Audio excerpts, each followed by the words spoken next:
Vamos, pois, ca última sesión destas jornadas. Falar de teatro en galego é falar de Manuel Núñez Ingala.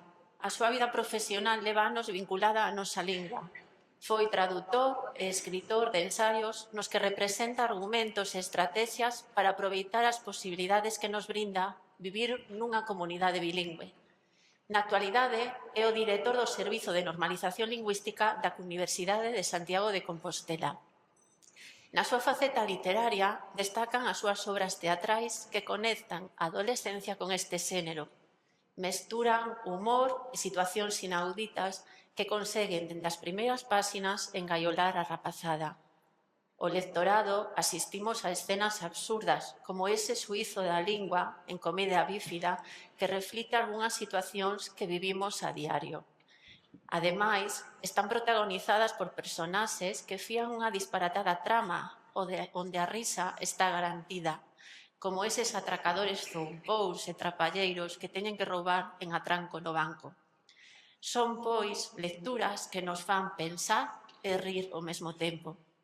Pero o teatro de Singala tamén sempre estivo moi vencellado ao mundo educativo. En 1983, no IES Basalta Silva de Vilalba, estreábase o Achado do Castro, representada por un grupo de teatro de estudantes dese mesmo centro no que estaba o propio Singala. E tamén é un teatro moi vinculado cas nosas bibliotecas escolares. Foi recoñecido co Premio Clus de Lectura 2023 por ser un dos autores máis lidos dos nosos clus.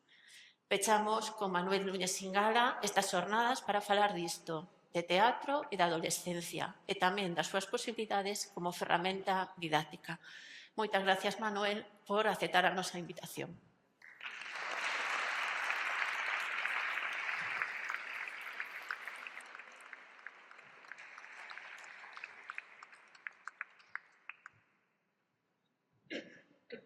Boas tardes.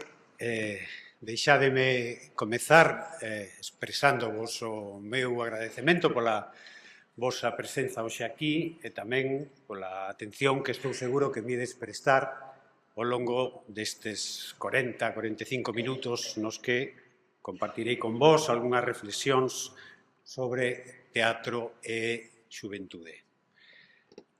Quero felicitar aos organizadores desta xornada porque, vendo cantos estades aquí, é bastante fácil adiviñar que detrás hai un traballo enorme. Parabéns. E quero tamén darlle as grazas á asesoría de bibliotecas escolares polo feito de que pensaran min para esta conferencia de clausura. Espero estar á altura das expectativas. Estades cansos, non?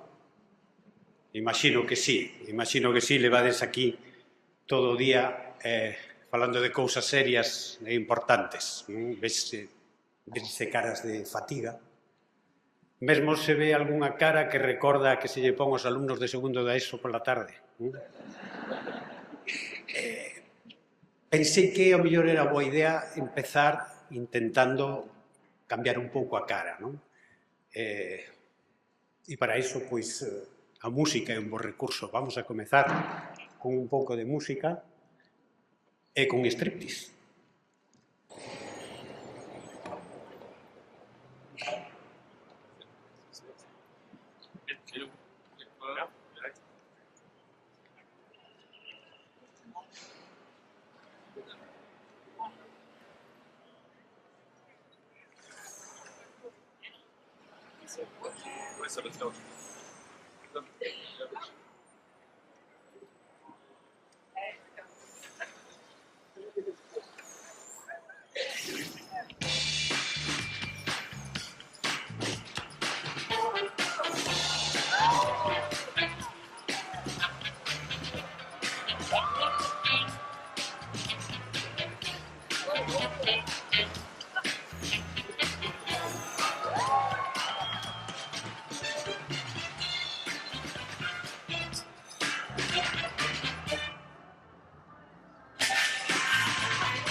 Contrex, mon partenaire minceur. Gústanme moito os anuncios, non todos, claro, pero moitos deles sí, porque son pequenas obras de arte. Son breves, o que acabades de ver dura 1 minuto e medio nada máis, pero en tan pouquinho tempo son capaces de transmitir moitas cousas. Brevidade e xenialidade adoitan ir xuntas en moitos anuncios. En este caso, e moitas veces pasa, transmiten unha mensaxe que vai máis aló da promoción do produto. Eu puxenvos este anuncio para empezar por 2 motivos. O primeiro deles, para cambiarvos a cara. E conseguino porque ao longo deste minuto e medio vin que aborllaron moitos sorrisos, o cal é fantástico. Para min, tamén para vos, pero sobre todo para min porque é moito máis agradable falarlle a un público que sorrí que non a un público que ten cara de segundo da ESO. E despois, porque transmite unha mensaxe que me parece importante. A frase que aparecía ao final en francés decía algo así como adelgazaríamos mellor se fose máis divertido facelo. Non? E é verdad, eu creo que o goce e a diversión son sempre moi importantes para chegar a facer cousas. De feito, é algo que procuro non perder de vista cando escribo. Eu estou convencido de que unha das tarefas do escritor é intentar, por todos os medios, evitar que o lector exerza o dereito que sempre lle asiste a pechar o libro e deixalo de lado. Iso é algo que hai que esforzarse para facelo. E este anuncio gústame porque non só nos vende unha auga mineral, que tamén, sino que nos transmite unha mensaxe que trascende a venta do produto. O goce, o disfrute é un potente motor para poñernos en marcha. Mirade, eu tiven que ler Crime e Castigo en segundo de BUP, no meu cuarto da ESO. Eu era un bo lector e rematei a novela e creo que fun o único de clase que acabou. O meu dictame, aos 15 anos, é que, bueno, que era unha novela policial máis ou menos aceptable, pero con moita palla. Claro, o interesante era precisamente a palla, pero con 15 anos era imposible que eu, e supoño que calquera outro adolescente, comprendese a profundidade psicolóxica de Dostoyevsky. Sempre pensei que as lecturas recomendadas a esa idade deberían de ser Mortadelo e Filemón, ou Astérix, ou cousas similares. Porque hai que empezar pouco a pouco. E porque é interesante ler cousas máis simples para despois avanzar a cousas máis complexas. Se non se fai así, moitas veces o que se pode conseguir é vacinar aos nenos en contra da lectura. Ninguén corre se non sabe andar. Ninguén vai compoñer unha sinfonía se non fai antes unha canción lixeira. Ninguén sobe nunha moto sin saber andar andes en bicicleta. Eu penso que hai pasos que hai que ir dando. E, do mesmo modo, pois, ninguén vai a disfrutar das obras mestras do teatro se non empeza antes por obras dramáticas máis simples, máis amables, máis lixeiras. Probablemente a miña contribución á literatura sexa esa, non máis, tampouco menos. O goce, o desfrute é fundamental para avanzar. Adelgazaríamos máis fácil se fose divertido facelo. Leríamos máis se gozásemos da lectura.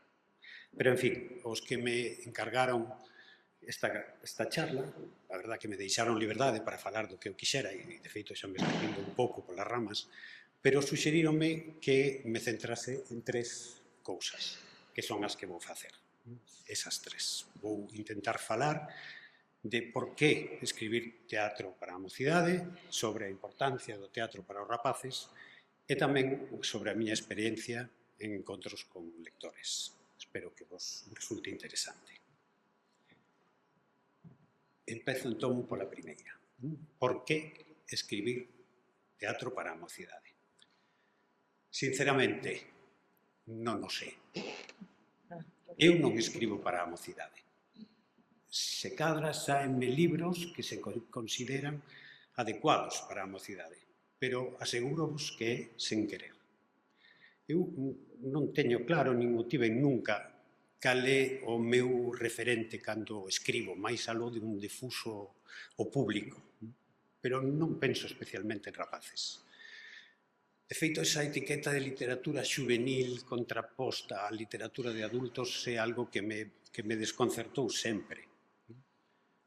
E a miña experiencia é que en moitos casos se trata de cuestións extraliterarias. Vou vos poñer un exemplo. Cando enviei a editorial o meu primeiro libro de relatos, Menú de enganos, eu non pensara para rapaces.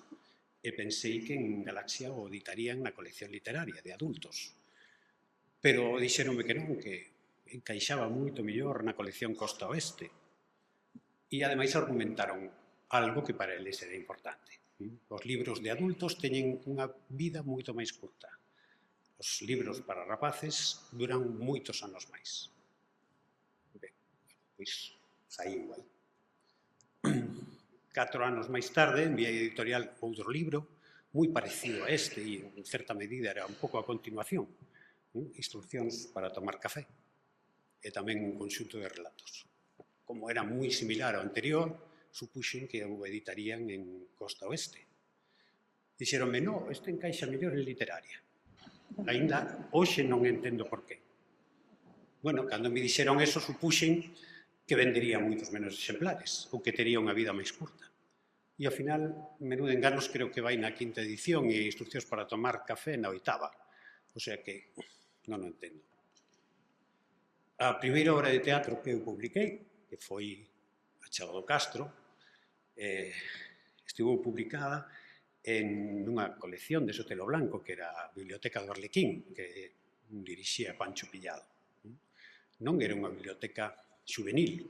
De feito, había títulos de Manuel Lourenzo, de Agustín Magán, de Blanco Amor, de Chekhov. En fin. E a seguinte, Comedia Bífida, estivo como 3 ou 4 anos parada na editorial porque non sabían moi ben onde colocala e esperaban sacar unha colección de teatro. Ao final, a colección de teatro non foi adiante e situouse en Costa Oeste porque é tamén unha especie de, bueno, de mestura de cousas, non? E con Atranco no Banco, que está tamén en Costa Oeste, xa non suxerín si tiña que ir nun sitio ou noutro. Ao final, resístome, non son capaz de entender cales son eses criterios. Pero, insisto, moitas veces eu creo que son criterios que non teñen que ver, son máis ben extraliterarios, non? De feito, cando escribo teatro, si teño que facer unha distinción sobre a quen dirixo as miñas obras, penso máis en grupos afeccionados ou en grupos profesionais, porque aí sí que hai diferenzas grandes. E, sobre todo, hai unha que é irreconciliable, que é o número de personaxes. Se ti pretendes que unha compañía profesional monte unha obra de teatro túa, teste que limitar a 2, 3, 4 personaxes, pero en Galicia unha obra de teatro con máis personaxes é prácticamente inviable económicamente. E o contrario, se ti escribes para un grupo de teatro afeccionado, cantos máis personaxes, mellor. Sobre todo se son desiguais, porque así pode participar moita xente independentemente da idade que teña ou das capacidades que teña. Hai 15 días ou así fun a ver unha representación teatral, unha montaxe teatral sobre Instruccións para tomar café, que non é teatro, pero un grupo de teatro de mulleres de Allariz fixo esta montaxe e eran 19 actores. Había moita xente que participaba, xente con papéis moi curtos, xente que non falaba incluso, pero que figuraba ali. Esa sí é unha diferencia importante, non? Tanto na miña vida como a na miña obra o humor sempre ocupou un lugar importante, porque considero que é unha maneira fantástica de chegar á xente, ou polo menos a que eu mellor coñezo. De maneira que eu procuro tomarme o humor como algo moi serio. E penso que quizáis este detalle, o feito de que o humor estea presente en toda a miña produción teatral, a que provoca que esas obras de teatro se consideren aptos para o público xuvenil. O Achao do Castro é, se non a primeira, unha das primeiras comedias do teatro galego, o cal é tamén un síntoma de madurez do sistema teatral. Hai moi poucas comedias. Eu penso que nese sentido o teatro galego ainda lle queda por madurar. En fin, creo que me estou saindo tamén un pouco do tema outra vez. Por que escribir teatro para a mocidade? Porque o teatro non ten idade. O teatro serve para todos os grupos de idade. Porque moitas veces a xente nova é máis valente e máis arriscada e ten moitos menos prexuizos cos adultos a hora de ousar interpretar un personaxe. Porque nos centros de ensino hai unha cantidade enorme de grupos teatrais que demandan textos e hai poucos textos. E non só nos grupos de ensino, nas asociacións culturais, nas asociacións de veciños, grupos de mulleres, cantidades. Porque os rapaces son, ademais, un público moi agradecido. E tamén porque o teatro considero que pode ser importante para eles. E aí pasamos xa á segunda cuestión, a importancia do teatro para os rapaces. Para que lle sirve o teatro á mocidade? Eu penso que lles pode servir para moitas cousas interesantes.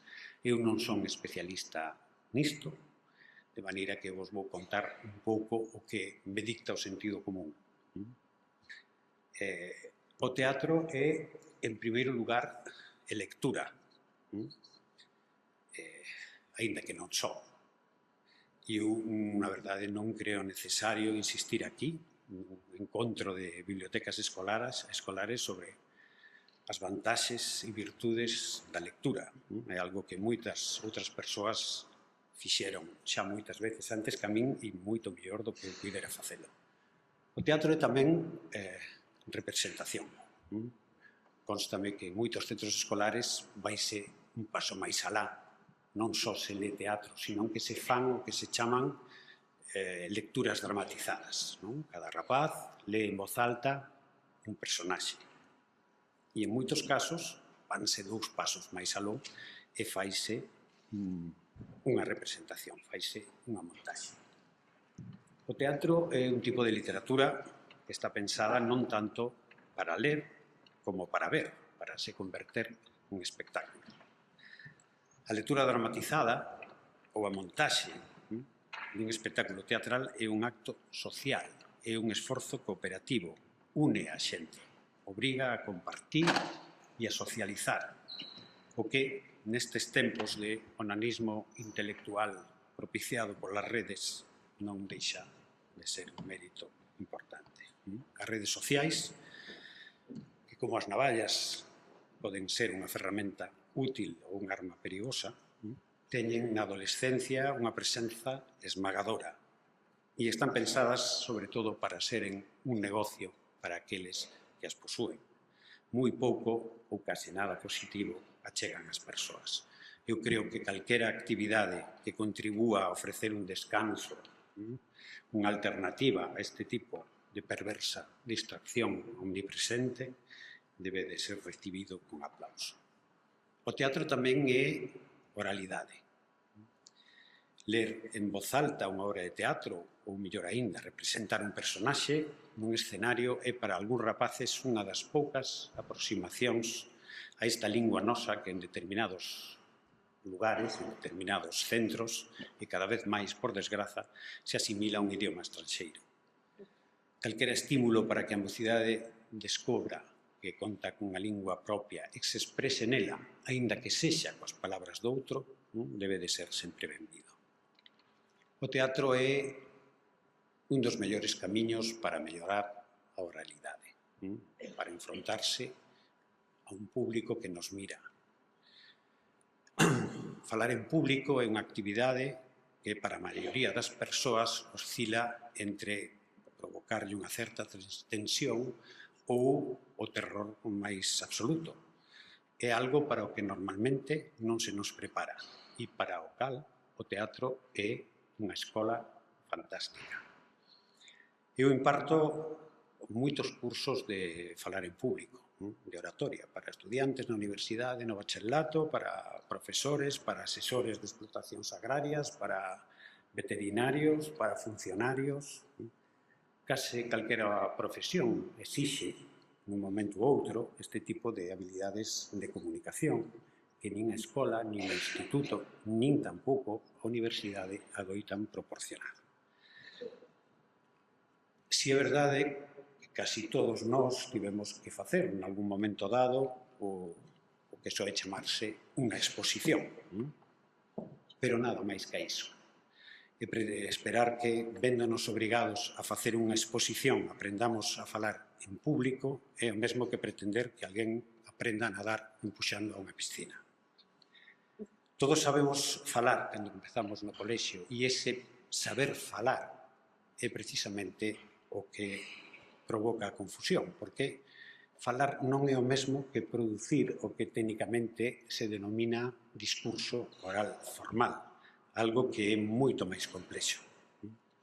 Porque ao longo do noso día a día, o noso falar casi nunca vai máis aló de moi breves interaccións, de moi poucos segundos. Eu participo xa desde hai moitos anos, desde o 97, desde o principio nas probas CELGA, nos exames CELGA. No CELGA 3 e 4, na parte oral, no exame oral, pídese aos candidatos que fagan unha breve exposición de 2-3 minutos sobre un tema que se les comunica previamente. E teño visto moitos exames orais e algúns deles cun cronómetro na mano. A persoa que se lle dites que falar durante 2 ou 3 minutos tens que facer unha breve exposición sobre un tema común, sobre que ademais leron antes, e o que se lle deixa un par de minutos para que o pense, cando empeza a falar, raramente supera os 40 segundos. A maior parte das veces, aos 35, 40, 45 segundos, cala. Os avaliadores están adestrados para crear o que se chama un silencio incómodo e que a persoa comprenda que ten que seguir falando. Pero que é normal. Normalmente o noso falar é así. No mellor non tanto o voso caso, porque sodes profes e estades máis afeitos a preparar un discurso, pero para unha persoa que non o fai, iso é moi complicado.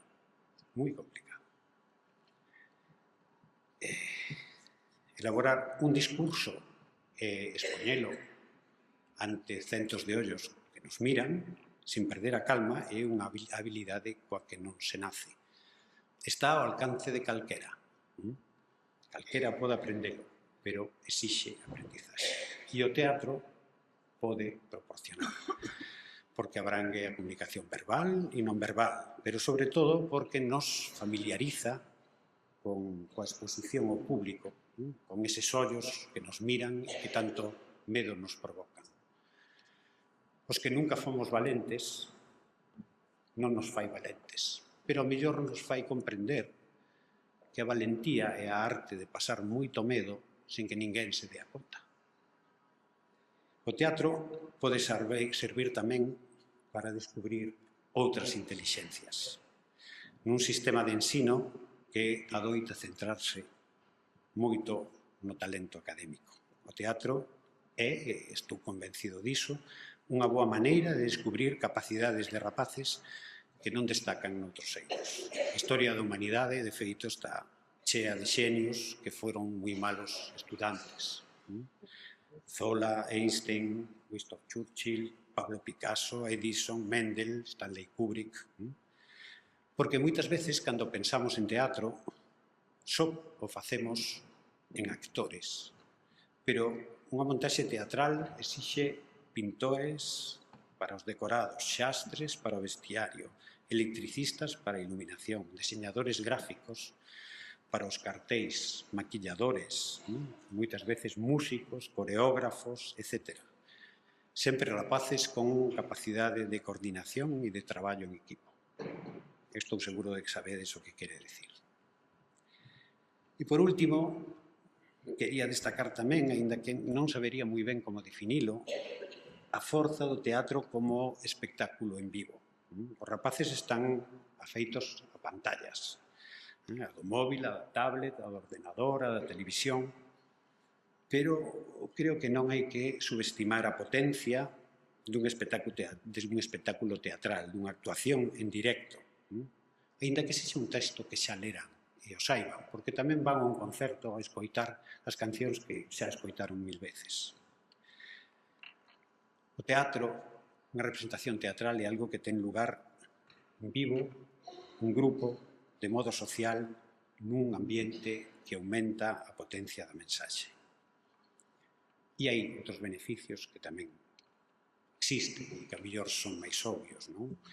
O teatro reforza a autoestima e aumenta a seguridade nun mesmo, e iso moitas veces na xuventude é moi necesario. Mellora tamén a capacidade de memoria e de concentración, e iso é moi necesario. Antes, probablemente, o ensino se centrou moito na memorística e agora, a mellor, o esquecimos demasiado. Hoxe en día, que malamente sabemos o noso número de móvil e casi ningún máis, e ás veces nin siquiera a matrícula do coche, e falo pensando en min. Axuda a comunicación interpersoal e, desde logo, serve para desenvolver a empatía. Ás veces mesmo demasiado, porque nós cando facíamos teatro no instituto, o grupo de teatro era raro que non saísen unha ou dúas parellas dali.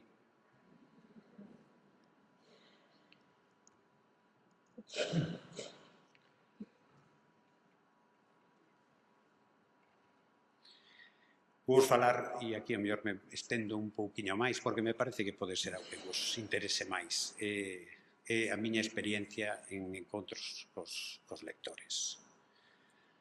Eu visito con frecuencia centros escolares. Arredor duns 30 centros por ano, máis ou menos. O ano da pandemia fun soamente a 10, hubo un ano que foi unha loucura e superei os 60. Nos últimos 10 anos levo visitados arredor de 300 centros diferentes.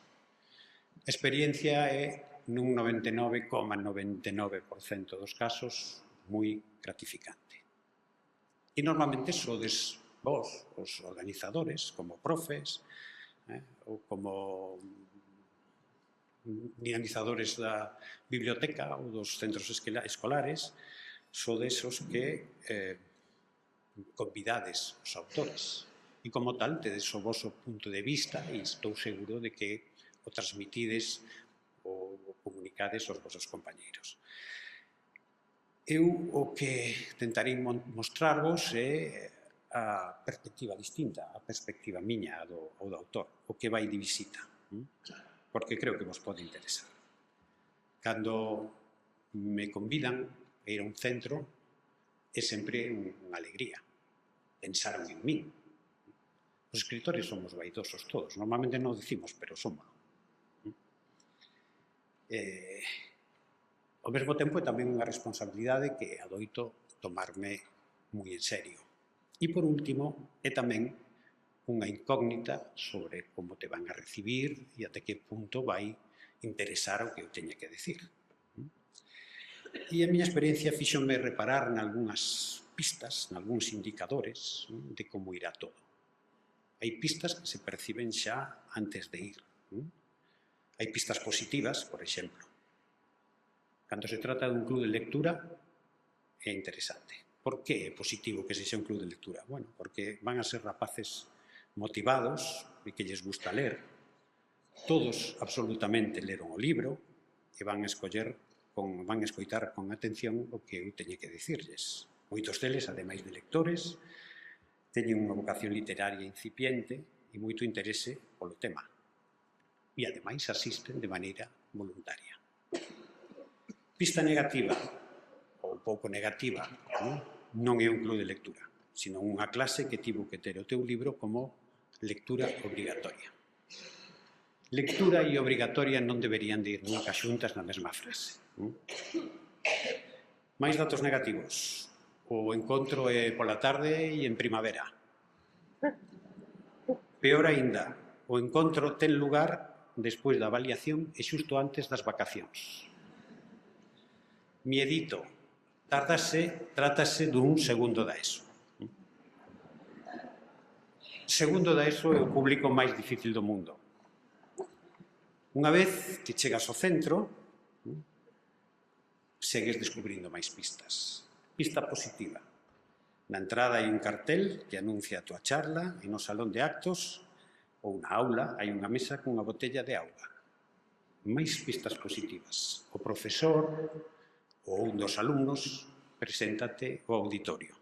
O canón de vídeo está acceso e conectado ao portátil.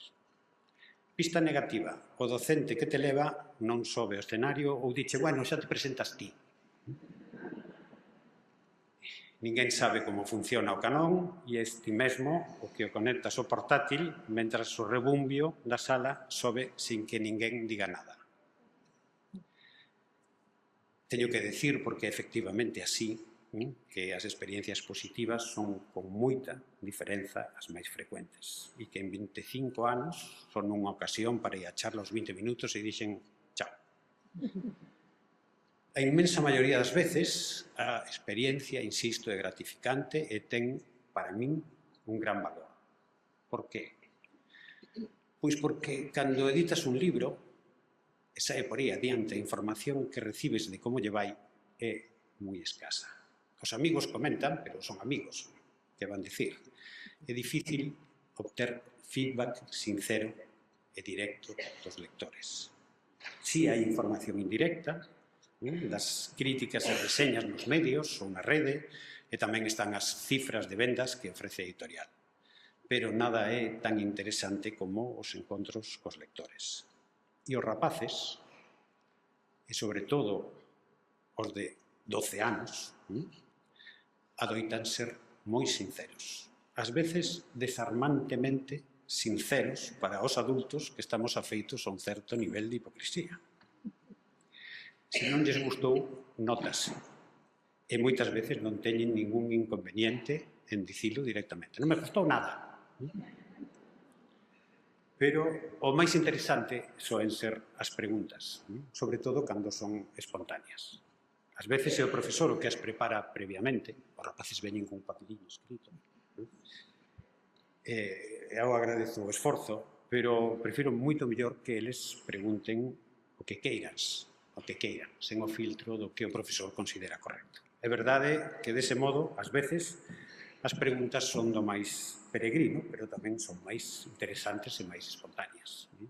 Lembro unha vez un rapaz que, polo visto, non entendeu que se supoñía que as preguntas, despois da charla, deberían de estar relacionadas coa charla. E cando dei o paso a quenda de preguntas, foi o primeiro a levantar a man e dixo, mira, ti que eres, do Celta ou do Deportivo? Non había que facer preguntas. El fixo unha pregunta. Ao mellor non lle explicaron que non era ese tipo de preguntas. E agora que falamos de preguntas, unha das máis desconcertantes pasoume aí xa 20 anos ou así, na rúa. Iba camiñando polo sitio onde vivo, eu creo que iba ao súper, non me acordo, levaba unha bolsa na man. E achegáronse dous rapaces tamén, 10, 11 anos, desa idade en que pegan un estirón, uns sí e outros non. Un era máis baixiño, outro era un pouquiño máis alto. E o baixiño achegouse e díxome, vostede é Manuel Núñez Ingala? E dixenlle, sí. E pensei que me ia dicir, pois tivemos que ler un libro, no cole mandaron... Pero non, a pregunta era esa, si eu era eu. Entón, deron a volta e marcharon, e eu seguín un pouquiño detrás deles, e vin como o pequeno lle daba un cobadazo ao maior, así, e dixolle: viches como non morrera?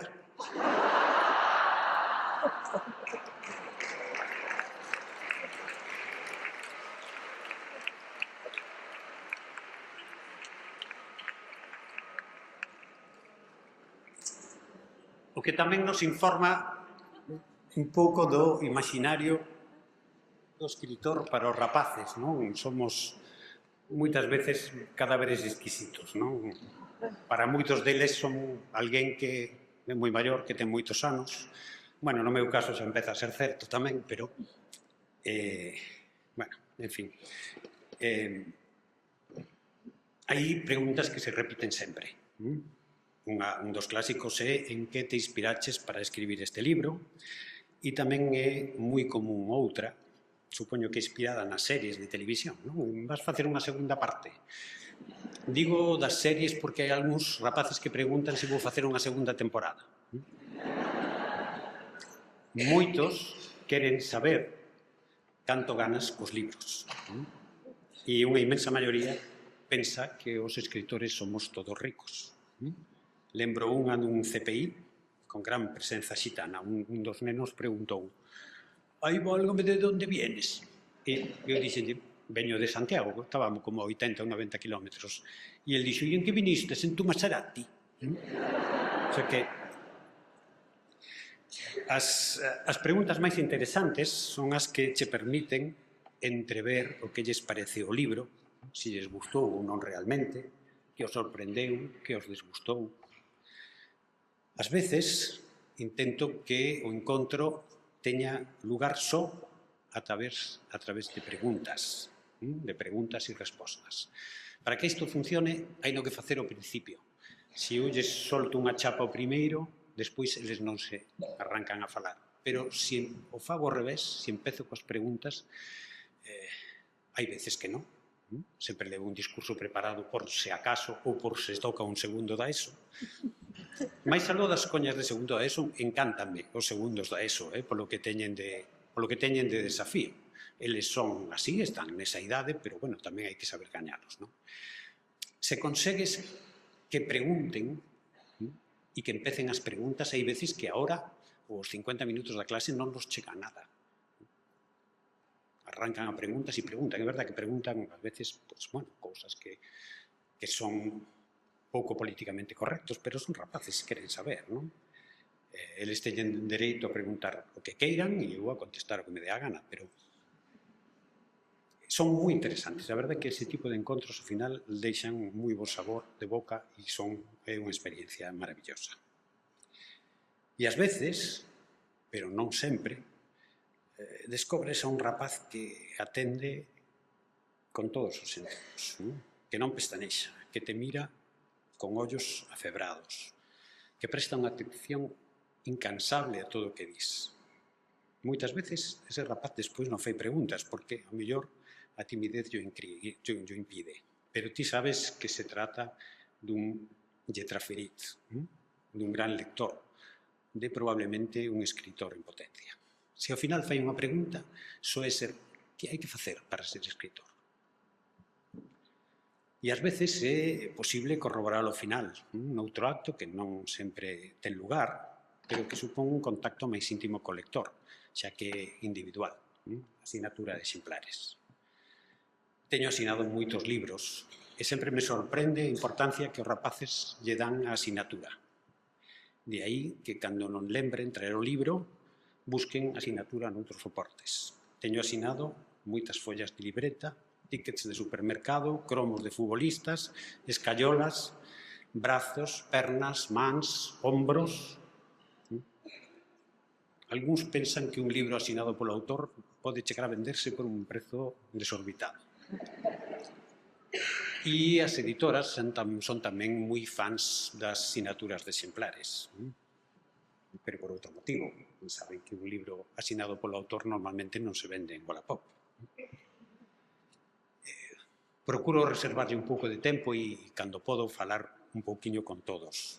Pero o acto de asinar casi sempre é apresurado, porque comeza o recreo, ou a seguinte clase, ou marchan os buses escolares, e se o rapaz e rapaza lletraferit se achega, busco un momentiño de intimidade para falar con el e maravíllome do maduros que son algúns rapaces, da profundidade co que entenderon o que leron. Hai rapazas fantásticos. Bueno, estou chegando ao final e agora xa non necesito facervos a rosca, de maneira que deixádeme que vos diga que admiro sinceramente o traballo que levades a cabo nas bibliotecas. Teño visitado moitas e non teñen nada que ver, xa o dixen máis veces, con a biblioteca do meu instituto, de cando eu estudiaba, que era un lugar escuro e era un lugar de castigo. Parabéns por estes lugares tan maravillosos que creades, tan acolledores e nos que dá gusto entrar. E agora, se isto fose segundo da ESO, pois abriríamos unha quenda de preguntas, que podemos abrir tamén. Se non a abrimos, vai ser unha lástima porque ides quedar coa incógnita de si son do Celta ou do Deportivo. Moitas grazas pola vosa atención.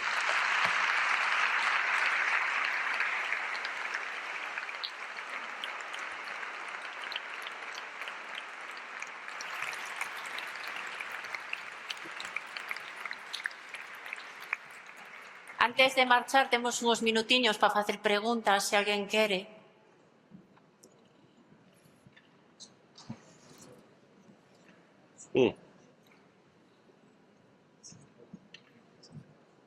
En principio.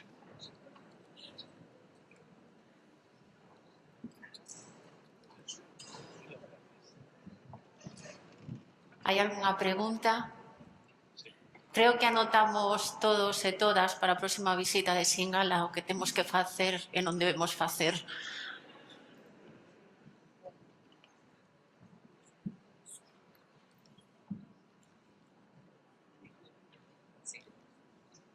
Hai unha.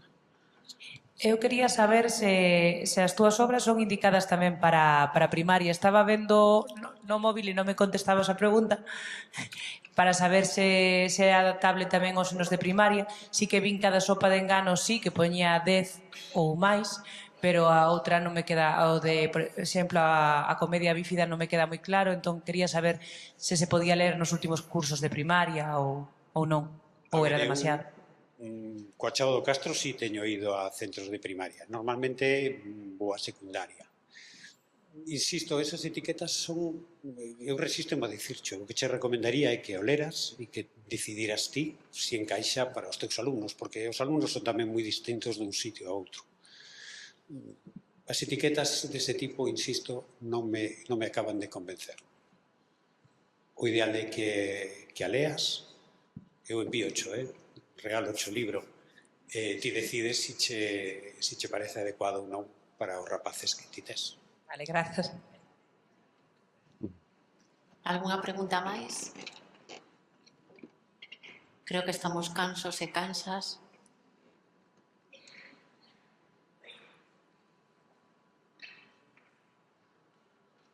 Despedimos entón a Manuel, darlle as grazas por pechar estes encontros, estas jornadas. Despedímolo e só 5 minutos despois decidvos un pequeno peche das jornadas, vale?